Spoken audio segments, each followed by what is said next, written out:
अस्सलाम वालेकुम। मेरा नाम है अब्दुल खालिक। हम सारे बड़े एम्बिशियस हो गए हैं। हम सारे बड़े ख्वाहिशमंद रहते हैं तरक्की करने का, मज़ीद तरक्की करने का और मज़ीद तरक्की करने का। कुछ चीज़ें हमें हासिल हो जाती हैं और कुछ चीज़ें हमें हासिल नहीं हो पाती। जहाँ पे कुछ चीज़ें हमें हासिल होती हैं, वहीं पे हमें कुछ सेटबैक्स भी मिल जाती हैं। कुछ चीज़ें हमें हमें कुछ कह लें कि धचके भी धचके भी लगते हैं। कुछ हमें गोया के शॉक्स भी लगते हैं और ये सारी बातें बहुत कह लें कि ज़िंदगी का हिस्सा हैं और अनअवॉइडेबल हैं। अब सेटबैक लग गए, सेटबैक हो गया, क्या इसका मतलब ये हुआ कि अब हमारी ज़िंदगी ख़त्म है? अब हमने आगे बढ़ने, तरक्की करने और हमारे जो प्लान्स हैं उनके हसूल की कोशिश अब हमने बंद कर देनी है? नहीं, हरगिज़ भी नहीं। बल्कि यूं ही कोई सेटबैक हुआ है, यूं ही कोई धचका लगा है, हमें जल्द अज जल्द हमने उससे रिकवर करना है। जब भी हमें कोई धचका लगा है तो हमने उसे जल्द अज जल्द हमने वहाँ से रिकवर करना है, वापस लौटना है और दोबारा भरपूर अंदाज के अंदर अपना जो काम है, अपनी जो स्ट्रगल है, अपनी जो तगो-दो है, उसको हमने दोबारा शुरू करना है।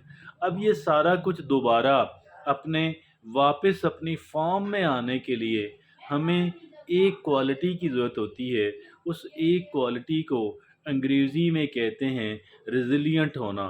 गोया कि जब भी हमें किसी इंसान को, किसी जानवर को, हत्ता कि किसी पौधे को, अगर उसे कोई फ़र्ज़ कर लें, उस पे कोई आफ़त आई है, उस पे कोई मुसीबत टूटी है, उसे कोई धचका लगा है, तो वो जल्द अज़ जल्द जो है अपने आप को रिकवर करे, वापस अपने ट्रैक पे आने के लिए, अपनी फ़ार्म में आने के लिए, अपने मामूलात को दोबारा बेहतर अंदाज़ के अंदर शुरू करने के लिए।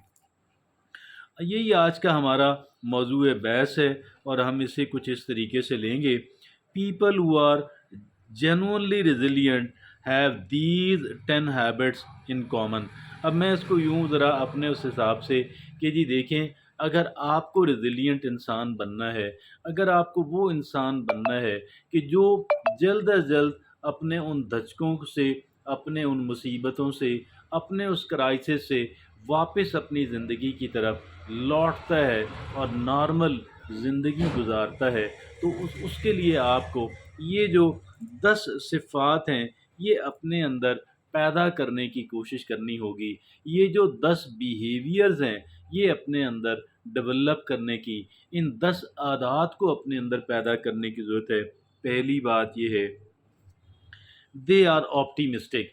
हमने ऑप्टिमिस्टिक बनना है, हमने गोया गुमान अच्छा रखना है, हमने फ्यूचर को, मुस्तकबिल के बारे में हमारी जो उम्मीदें हैं वो बेहतर से बेहतर तर होनी चाहिए। इस बात पे मेहनत करनी है कि मैं ऑप्टिमिस्टिक बनूं, मैं अच्छा गुमान रखूं, मैं फ्यूचर के बारे में अच्छी उम्मीदें रखूं।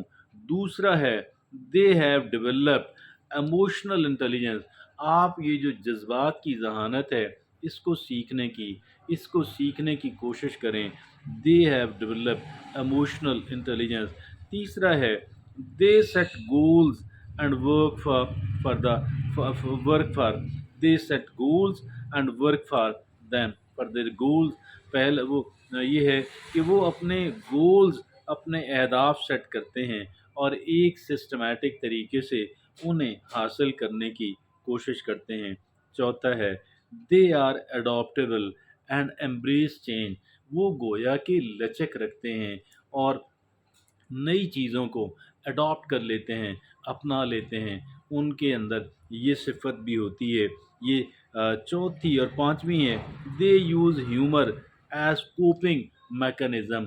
तंज़ो मज़ाक, हिस्सो मज़ाक, इसको वो डेवलप करते हैं अपने अंदर تاکہ ایک پالیسی کے تحت، ایک اسٹریٹجی کے تحت، کیونکہ اس کی بڑی یوٹیلٹی ہے، کیونکہ اس کی بڑی افادیت ہے، کیونکہ یہ بڑا کام آتا ہے۔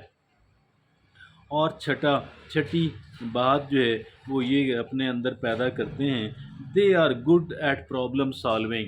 وہ مسائل حل کرنے سے بھاگتے نہیں ہیں، وہ اس میں پوری دلچسپی لیتے ہیں اور پھر کسی حد تک اس کام کو سیکھ بھی جاتے ہیں۔ ساتواں، دے have a strong support system.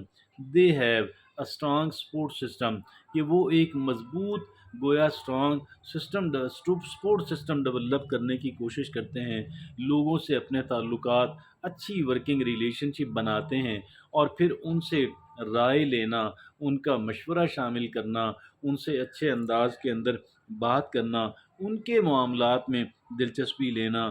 They they are good at problem solving, they have a strong support system. وہ لوگوں سے سپورٹ لیتے ہیں، مطلب ان سے اچھی رائے لینا، انکریجمنٹ، حوصلہ افزائی کرانا۔ آٹھواں، دے سیلف ریفلیکٹ۔ وہ کیا کرتے ہیں، اپنا جو کام کرتے ہیں واپسی پہ اس کو دیکھتے ہیں، کہ اس کے بارے میں سوچتے ہیں کیا غلط ہوا، کیا صحیح ہوا۔ اور آگے نامی بات ہے، دے نیور اسٹاپ لرننگ۔ وہ سیکھنے کا عمل کبھی بھی ختم نہیں کرتے، دے نیور اسٹاپ لرننگ۔ وہ نئی چیزیں جو ان کے کام آ سکتی ہیں یا جو چلیں وہ سیکھتے رہتے ہیں، دے نیور اسٹاپ لرننگ۔ اور 10ویں ان کی جو ہیبٹ ہوتی ہے، they prepare for problems and emergencies. جو بھی ممکنہ طور پہ مسئلہ اور ایمرجنسی بن سکتی ہے، اس کو ذہن میں رکھتے ہوئے اس کی تیاری بھی کرتے ہیں۔ یہ بڑا ہی خوبصورت کہہ لیں کہ ایک سبجیکٹ تھا کہ people who are genuinely resilient have these 10 habits in common. جو لوگ واقعی ریزیلینٹ ہیں، اپنے سیٹ بیک کے بعد، ٹربل کے بعد، مصیبت پریشانی کے بعد جلدی ریکور کرتے ہیں، اپنی لائف کو نارمل، اپنے واپس ٹریک پہ لے آتے ہیں، ان کے اندر 10 ہیبٹس ہوتی ہیں۔ فوری جلدی کوئکلی ہم ان کو ذرا دوبارہ دیکھ لیتے ہیں۔ پہلی ہیبٹ، دے آر آپٹیمسٹک۔ وہ گمان اچھا رکھتے ہیں، مستقبل کی امیدیں اچھی رکھتی ہیں۔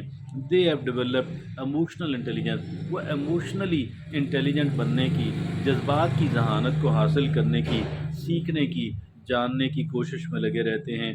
They set goals and work for. اور وہ اپنے اہداف کا، ٹارگٹس کا تعین کرتے ہیں اور ان کے لیے کام شروع کر دیتے ہیں۔ چوتھا، they are adaptable and embrace change. وہ نئی صورتحال کو اڈاپٹ کرنے والے ہیں اور تبدیلی کو کھلے دل سے قبول کرنے والے ہیں، چاہے وہ تھوڑی بظاہر ان پلیزنٹ یا ناپسندیدہ ہی کیوں نہ ہو۔ پانچویں بات، they use humour as coping mechanism. وہ طنز و مزاح کو ایک پالیسی اور اسٹریٹجی کے تحت سیکھتے اور پریکٹس کرتے ہیں۔ دے have a strong support system. وہ لوگوں کے ساتھ اچھے مراسم بنانے کی کوشش کرتے ہیں تاکہ وہاں سے ان کو رہنمائی اور موٹیویشن ملتی رہے۔ آٹھویں بات، دے سیلف ریفلیکٹ۔ وہ اپنے جو کام کرتے ہیں، جو وقت گزرا ہے، اور وہ شام کو، رات کو، آج کے بارے میں اور پھر یسٹرڈے کے بارے میں وہ سوچتے ہیں کیا غلط ہوا، کیا درست ہوا، کس کو کس طرح کرنا چاہیے تھا۔ نامی بات، دے نیور اسٹاپ لرننگ۔ وہ سیکھنے کا عمل کبھی ختم نہیں کرتے، پوری زندگی سیکھتے رہتے ہیں۔ 10ویں بات، they prepare for problem and emergencies. جو ایمرجنسی اور پرابلم ممکنہ طور پہ پیش آ سکتا ہے، اس کی تیاری کی کوشش کرتے ہیں۔